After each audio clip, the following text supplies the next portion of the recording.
We are Chris and Jen, and we are on a journey. We are full-time RVers from Pennsylvania, learning how to live on the road while exploring the outdoors and the history of America. Join in at To Wander Freely. Our last stop in our Road Tripping Through Arizona series is the Sedona area. Let's begin our exploration of the area by looking at the ancient Indian culture. The ancient Indians here are known as the Southern Sinagua, and on this map you can see the dots where many of their villages were. Their villages spread along the Verde River in the Verde Valley, just south of Sedona. Our first stop here is Montezuma Castle. The castle is a 5-story, 20-room dwelling built into the side of the cliff. While Montezuma Castle is the main structure to wow visitors, the surrounding canyon walls show evidence of even more dwellings. Montezuma Castle is a very accessible trail, and the castle itself sits directly behind the visitor center. To further explore the Southern Sinagua culture, our next stop was Tuzigoot. Tuzigoot is a village that was built on the summit of a long ridge. It is not a cliff dwelling. It sits 120 feet above the Verde Valley, and it is thought to have been 2 stories high with 87 ground floor rooms. While we find empty rooms as we walk the village now, when the archaeologists first explored them, they were full of the implements of life. The visitor center displays examples of the beautiful pottery and items found at the site. One of the most interesting and telling artifacts for me was that they found macaw feathers and bones at the site, proving that the Southern Sinagua valued brightly colored objects and also that they had trade routes that connected them deep into Mexico.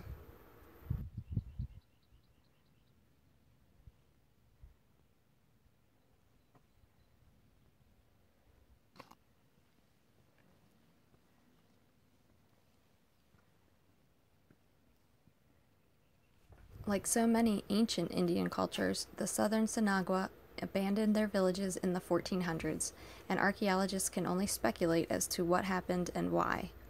Some believe natural disasters such as floods or droughts could have played a role. Some actual Indian tribes believe that their ancestors moved village locations only for spiritual reasons, in a continual search for the Promised Land. While there are many conjectures surrounding these abandonments, we can all be grateful that their ruins have been preserved and are able to be visited by the public. As a visitor, you're able to wander the grounds and walk through some of the rooms. You can also take the stairs up to the top of the monument in order to view the entire Verde Valley.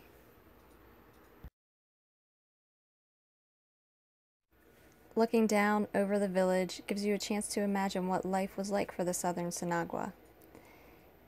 And here is a photo of the objects that were found in just one room. A short distance from Tuzigoot National Monument lies the town of Jerome. Jerome has a rich mining history and at one point was named the wickedest town in the West. After its booming mining years, Jerome was likened to a ghost town, with its population remaining under 50. Since then, Jerome has seen a slow revival. There are now plenty of galleries, wine tasting rooms, businesses, and restaurants to enjoy, and it is clear that the town now caters to tourists. There are historical plaques on a lot of the buildings to help you learn what the town was like in the late 1800s and early 1900s.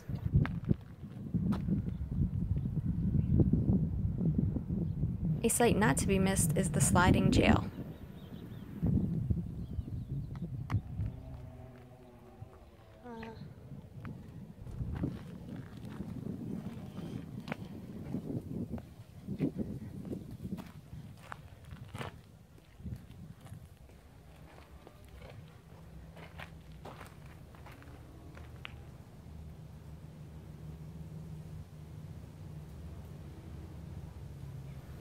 And no tour to the Sedona area would be complete without an actual visit to Sedona.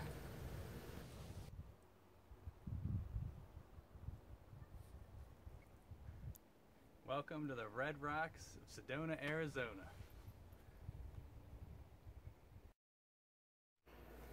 We slipped into life on the road with no structure very easily, but every once in a while, we are in circumstances that we wish we would have paid more attention to ahead of time.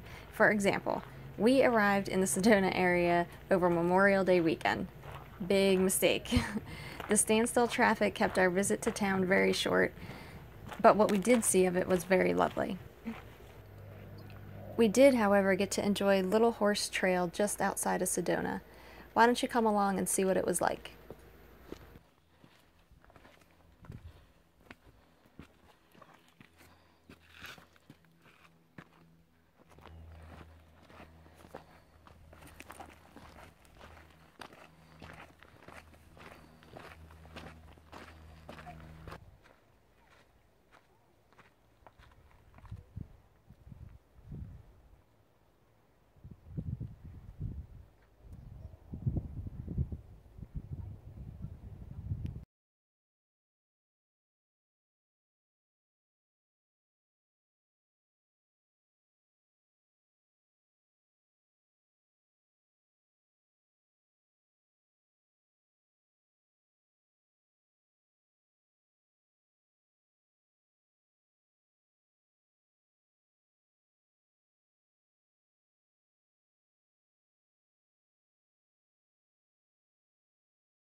For more detailed information about these sites, please visit our blog through the link in the description below.